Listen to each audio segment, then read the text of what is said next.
Isang pinagpalang hapon sa bawat isa. Narito po tayong muli sa ating daily Bible study dito po sa Rema Philippines. Amen po. Na kung saan may bago tayong pinag-aaralan na ito po yung 5 hakbang tungo sa paglago bilang isang Kristiyano. Amen po. At yan po ay nasimulan po ni Pastora Giselle kahapon. At ito po ay pang number 2 po tayo na pinag-aaralan po natin na 5 hakbang tungo sa paglago bilang Kristiyano. Amen po. Ngayon, sa bawat bagay, kung gusto mong may mangyari, may kailangan kang hakbang na gawin. Halimbawa po, kung gusto mong magkamasel, gusto mong lumaki ang iyong katawan, kailangan may gawin kang hakbang para magkamasel ka. Amen po. Na kailangan meron kang gawin na hakbang o gawin na bagay para magkaroon ka ng muscle sa katawan. Amen po. Na minsan kailangan magbuhat, minsan, di ba, nag-gym, at kailangan mong exercise yung katawan mo para magkaroon ka ng muscle sa katawan. Amen po. For example, di ba po, kung gusto mong, halimbawa, ikaw ay mataba at gusto mong pumayat, may mga hakbang na dapat kang gawin para pumayat ka. Amen po. May mga kailangan na dapat kang hakbang na gawin para mag-goal mo na ikaw ay pumayat. At halimbawa naman, ikaw ay mapayat at gusto mong tumaba, may mga hakbang na kailangan kang gawin para ikaw ay tumaba. At ganun din, halimbawa po, example na ikaw ay maitim, gusto mong pumuti, may mga hakbang na kailangan kang gawin para ikaw ay pumuti. At halimbawa, ikaw ay maputi at gusto mong magpaitim, may karon din. May mga hakbang, may proseso ito na may kailangan kang gawin. Hindi po ito instant na mangyayari sa buhay mo kung wala kang gagawin. Amen po. At ngayon, ang pinag-aaralan natin ay yung 5 hakbang papunta o tungo sa paglago bilang isang Kristiyano. Amen po.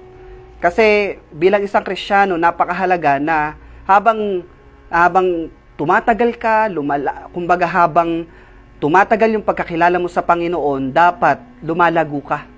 O dapat mas lumalalim yung pagkakilala mo sa Panginoon at lumalago ang buhay Kristiyano mo. Amen?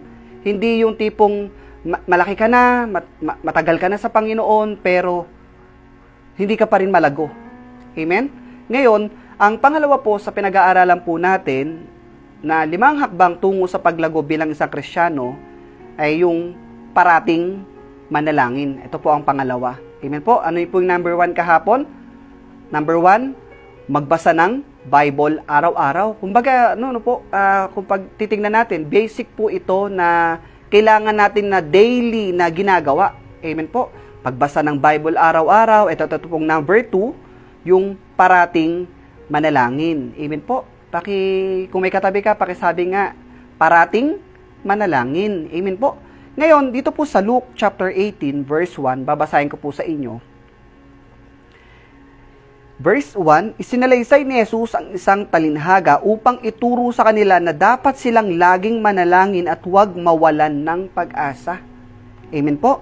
Ito po yung talinhaga ng isang byuda at nung hukom, na kung saan ito pong yung balo na to, yung byuda na to na nagpupumilit siya na makuha yung katarungan doon sa hukom. At ngayon, ito po yung talinhaga na sinasabi ni Jesus na itinuturo sa kanila na laging manalangin at huwag mawalan ng pag-asa.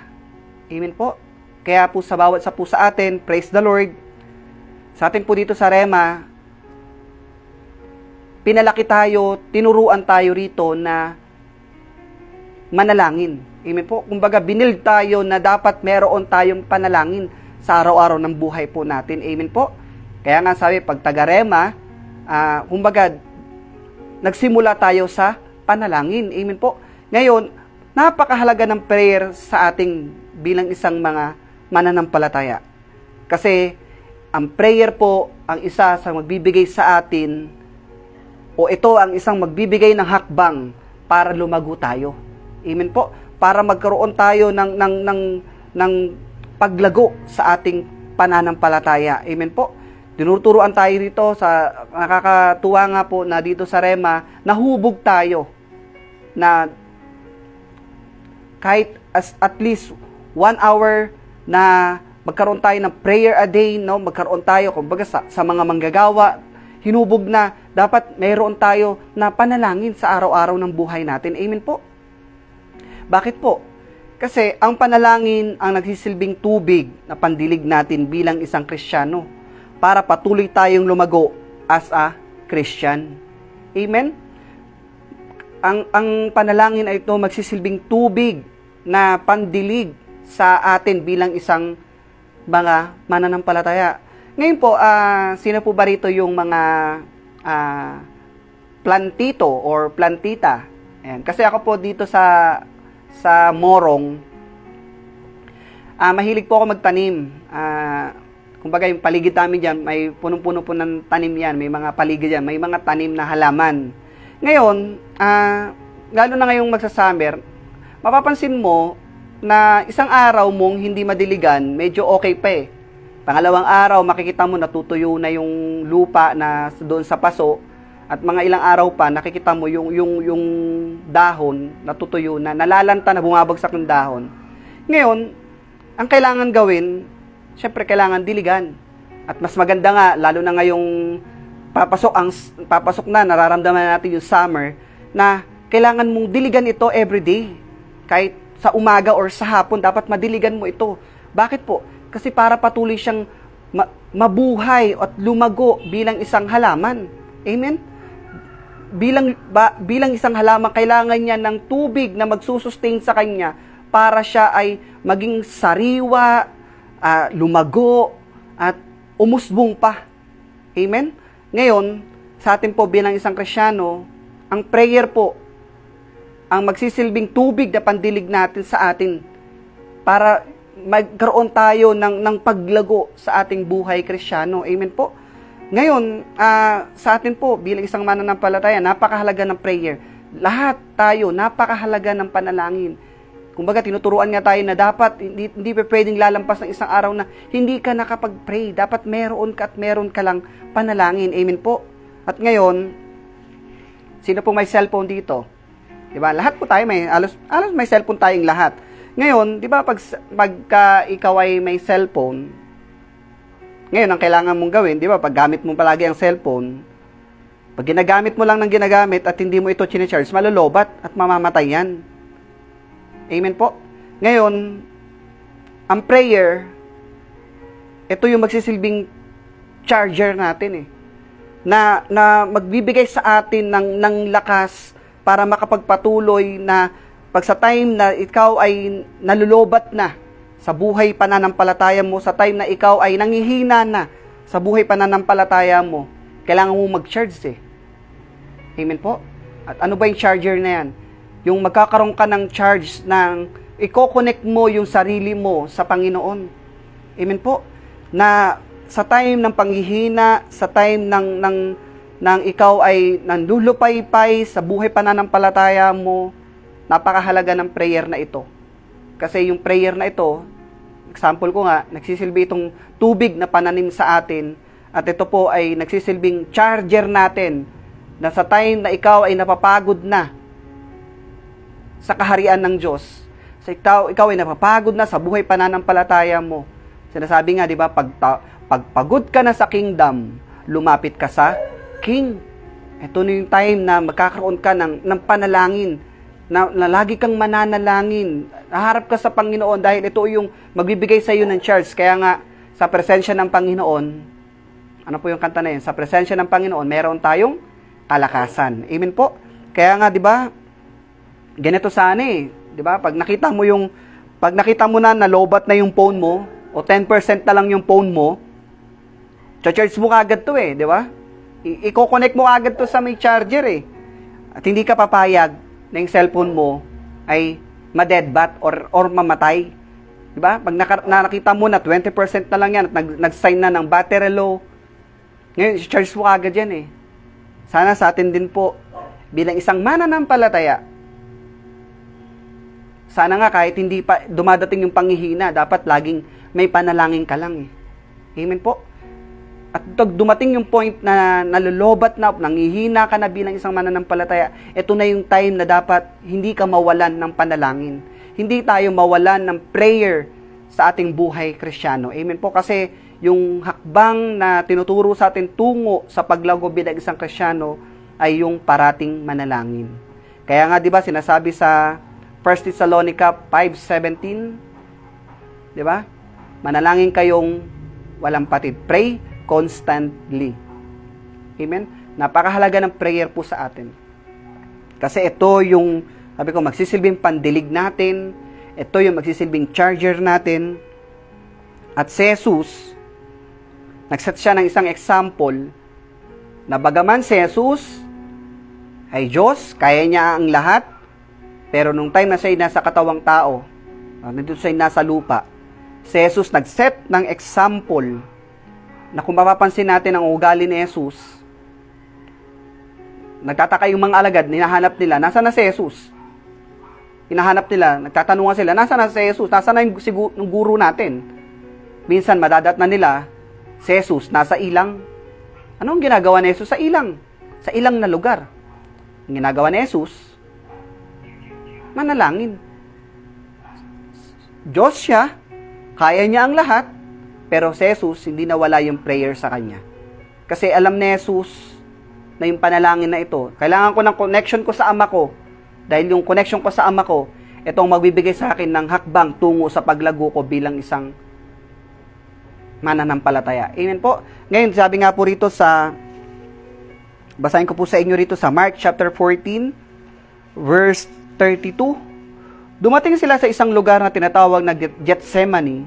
Sinabi ni Jesus sa kanyang mga alagad, dito muna kayo at mananalangin ako. Ngunit isinama niya sina Pedro, Santiago at Juan at nagsimulang magbagabag at maghirap ang kanyang kalooban. Sinabi niya sa kanila, ang puso ko ay tigib ng hapis at halos ikamatay ko. Maghintay kayo rito at magbantay. Pagkalayo ng kaunti, siya'y nagpatira pa at nanalangin. Amen? Sa time na si Jesus ay nandoon yung time ng hirap. Nung time na siya ay offer, nung time na siya ay papako na sa krus. Dadaanan niya na yung hirap ng mission na pinapagawa sa kanya ng Ama. Si Jesus, nung time na to, nagpatira pa siya at nanalangin. Ang sabi nga po yun, pagkalayo ng konti, siya ay nagpatira pa at nanalangin na kung maaari, wag nang dumating sa kanya ang oras ng paghihirap.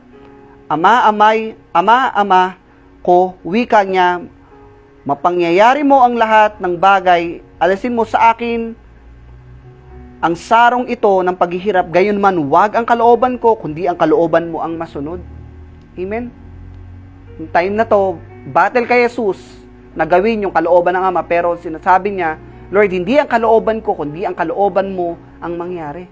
Kaya nga, kailangan ng time na to ni Jesus, na kailangan kong mag-pray, kailangan ko ng connection ko sa Ama. Kasi kung sa akin lang, hindi ko kakayanin.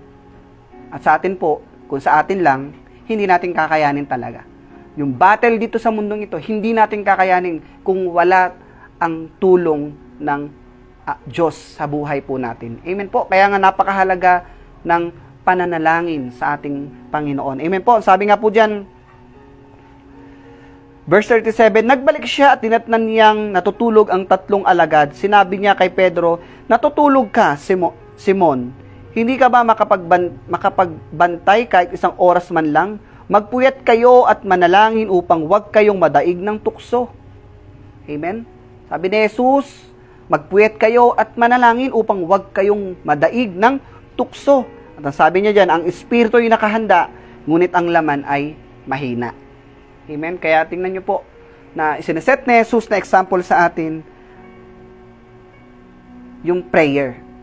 Hindi pwedeng mawala ang panalangin sa atin bilang isang mga Kristiyano. Kasi ang prayer po, ito ang magbibigay sa atin ng katagumpayan sa lahat ng battle, magbibigay sa atin ng lakas sa time ng pagsubok, at ang panalangin po, ito ang magbibigay sa atin ng fruitfulness, ng paglago bilang isang mananampalataya. Amen po. Kailangan may connection tayo palagi sa Panginoon through prayer. Kasi hindi tayo lalago ng hindi o walang panalangin sa buhay Kristiyano natin. Katulad ng isang sangang hindi nakakabit sa puno. Hindi tayo lalago at mamumunga nang malayo tayo sa Panginoon. Si Jesus ang puno, tayo ang mga sanga. Kailangan nating nakakabit palagi sa puno para hindi tayo matuyo. Patuloy tayong lumago at umusbong ang ating buhay Kristiyano. Lumalim tayo ng lumalim sa Panginoon sa pagkakilala natin sa Panginoon na may paglago sa buhay Kristiyano natin. Amen po. Dapat ang prayer ay culture natin ito bilang isang mananampalataya. Pag sinabing culture, ito yung palagi mo nang ginagawa o kinagyesnan mo na ito, ginagawa mo na ito sa buhay Kristiyano mo. Amen po? Dapat ang panalangin ay culture mo to.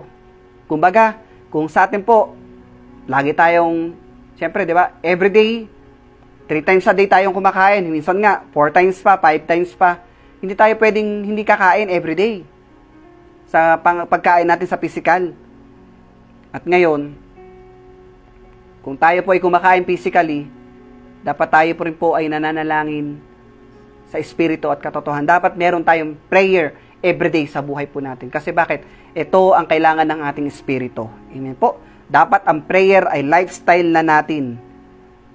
Kung paano kumakain, umiinom tayo everyday, dapat lifestyle na din natin ang pananalangin. Hindi pwedeng mawala ang pananalangin sa buhay Kristiyano natin. Bakit? Ito ang magbibigay sa atin ng paglago sa atin bilang isang Kristiyano. Amen?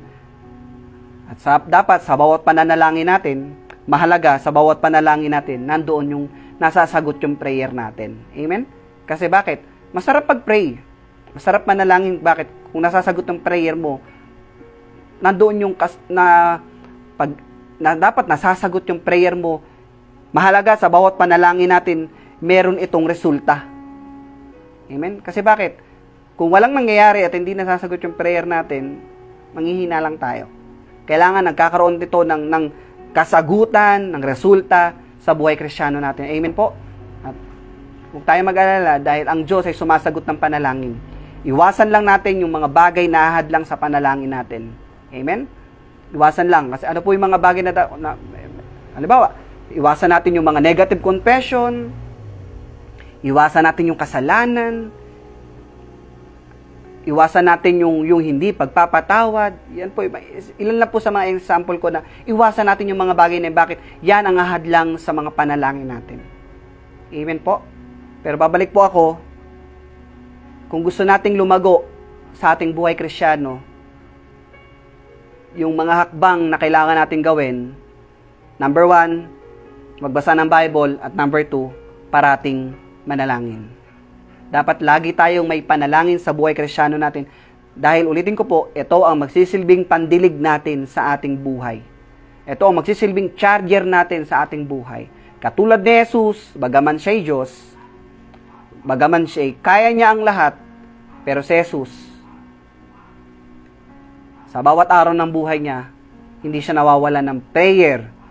At sa atin din po, sa araw-araw ng buhay natin, dapat hindi tayo nawawalan ng panalangin. Yun lang po ang nais ko pong i-share sa inyo. Pagpalain po tayong lahat ng Panginoon. God bless po. Tayo po yung manalangin. Amang Diyos na makapangyarihan sa lahat, sa dakilang pangalan ni Jesus, maraming salamat, Panginoon, sa mga bagay na itinuturo mo sa amin. Lord, gusto mo mag-multiply kami, lumago kami sa aming buhay Kristiyano. At ang mga bagay na itinuturo mo sa amin, Panginoon, yung mga 5 hakbang tungo sa paglago bilang isang Kristiyano, Panginoon, tulungan mo kami, uhawin mo kami sa pananalangin, O Diyos. Uhawin mo kami sa iyong mga salita. At hayaan mo, Panginoon, pakinggan mo ang mga daing ng bawat anak mo, Panginoon. Naniniwala kami na hindi ka bingi at ang mga daing namin ay pinakikinggan mo, O Diyos. Kaya hayaan mo, Panginoon, maging uhaw kami sa pananalangin at laging manalangin sa araw-araw ng buhay po namin, Panginoon. Pagpalain mo, Panginoon, ang iyong mga salita sa hapong ito. Maingat namin binabalik sa iyong pinakamataas na papuri, pagdakila at pagsamba sa dakilang pangalan ni Jesus. Amen. Amen. Ayun, maraming salamat po sa bawat isa. Pagpalain po tayong lahat ng Panginoon.